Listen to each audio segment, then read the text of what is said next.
two kinds of denial of service attack. You have your standard DOS attack and you have a distributed denial of service attack as well.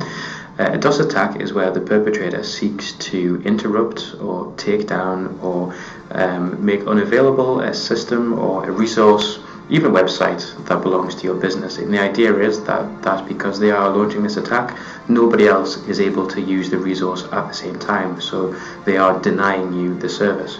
There is also something called a distributed denial of service attack, which is where the incoming traffic would flood the victim's organization from many different locations, from many different countries. This is for a few different reasons.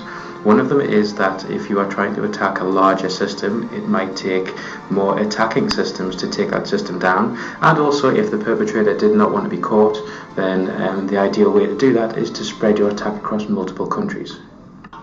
Response times are definitely key with a denial of service attack. The quicker that you can stop the attack from happening, the quicker that your network services will get back online again.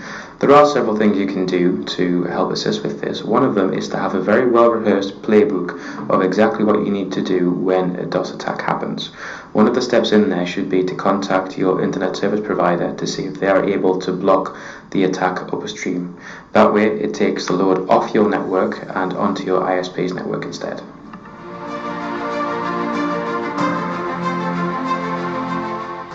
People always seem to confuse phishing and spam. There are two general rules. Spam is anything that you don't want arriving in your inbox, such as unsolicited adverts, but it does include phishing attempts and malicious emails as well.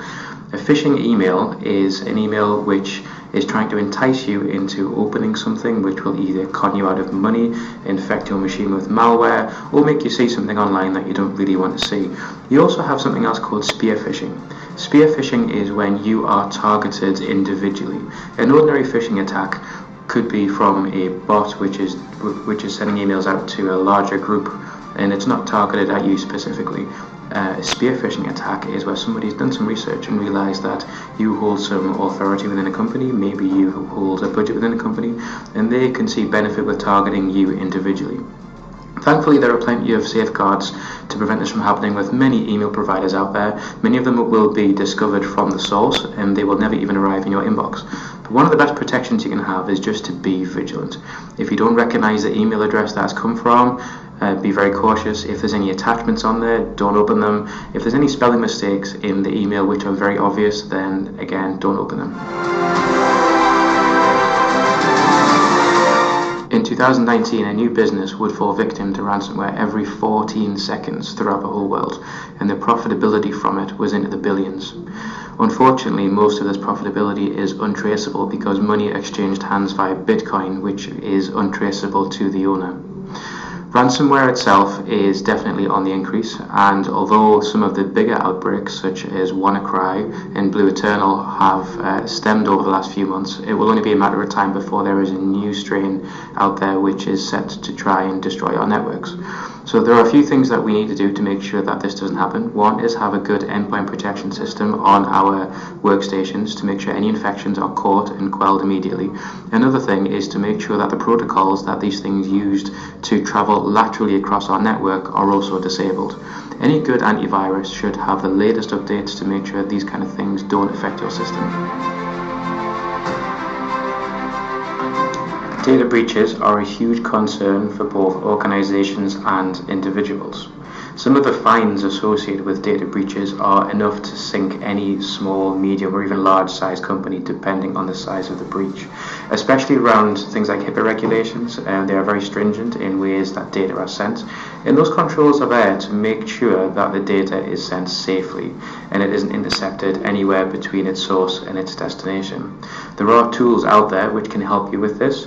Microsoft has a built-in compliance scanning tool and a data exfiltration tool, which means that if somebody sends some data out of your network which you don't think they should have sent, it will stop it and ask for approval before it's sent out.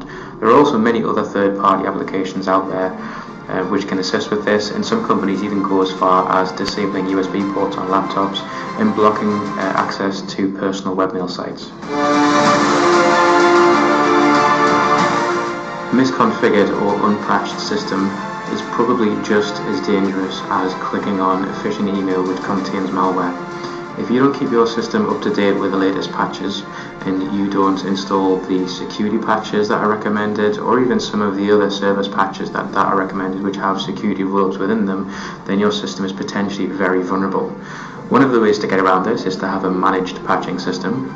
You can either manage it centrally or just simply set the system to run it automatically, and to have a checking system in there as well to make sure that these patches are actually being installed where you think they are. Some kind of central management and central repository which keeps these reports in is always good if you were to get audited for your compliance for patching.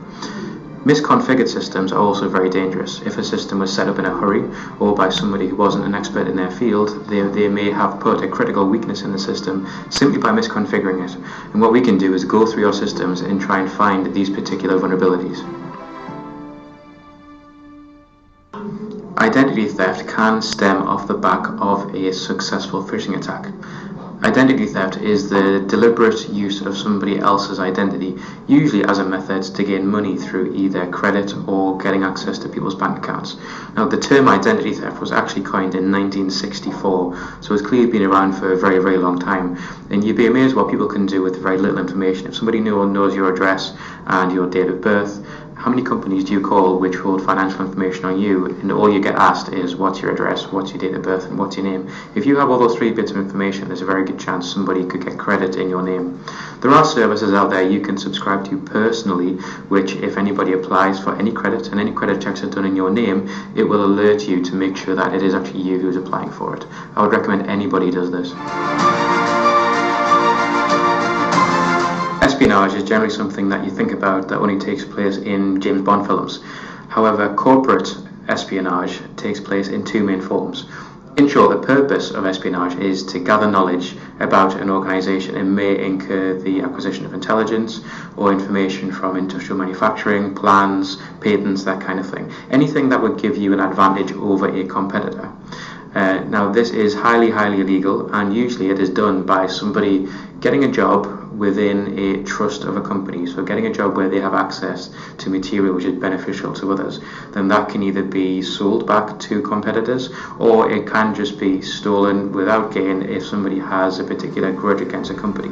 It's very important that you tie down access to your system. If any third parties have access to it, they have to be regulated, and if anybody leaves your company and you learn that they go to work for a competitor, then it's very important that you look to see what kind of information they might have had access to during their employment with you.